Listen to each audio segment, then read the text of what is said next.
2Legit with Team Montana. And I'm Robin. This week we'll be talking about the CSKT Water Compact and why it could be the most important legislation of this session. But first, let's send it to our Bozeman correspondent Mary Grandy for our weekly quickie. Mary. Thanks, gals. Since the start of the session, Governor Bullock has vetoed 6 bills. These bills would have decreased income taxes, stopped cities from establishing a minimum wage, required business impact statements with each proposed law, made hydropower eligible for the renewable energy tax credit, made Montana authorities say fuck federal firearm laws, and would have allowed whoever to have a concealed carry. Back to you. Thank you, Mary, for that weekly quickie.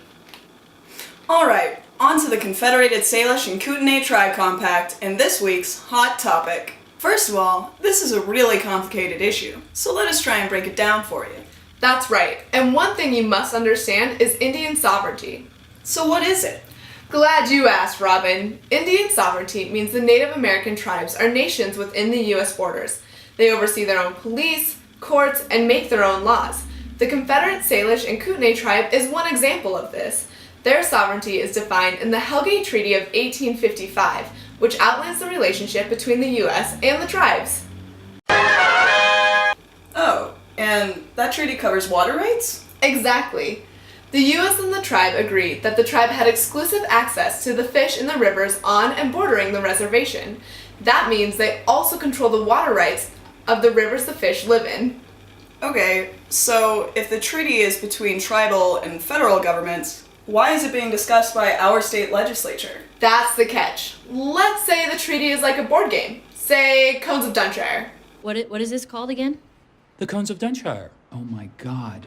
The Mavericks should be able to trade lumber for agriculture credits. How have I not thought of this before? The treaty created the board in 1855. Today, we're creating the rules for how the game is played, and the outcome has to be approved by the state legislature. Okay, but if they've already passed other compacts, what makes this one different? Well, it's a big fucking deal for people who care about water rights in western Montana, because the reserved water rights in this particular treaty cover water both on and off the reservation and last forever.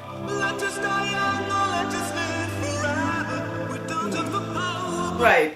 Now that that's over. They've been working on this for over a decade. What's the holdup? Well, the compact covers a good chunk of water in the state, with both Indian and non-Indian users, so there's been some understandable hesitancy. Sounds complex. Let's start with what the farmers are bringing up. Definitely. Many farmers didn't understand or even realize the compact existed when they bought their farms. And how they use the water may have to change when the compact is implemented. Luckily for them, the tribes have been more than fair in negotiations. The compact would guarantee a certain amount of water to farmers based on how many acres they irrigate.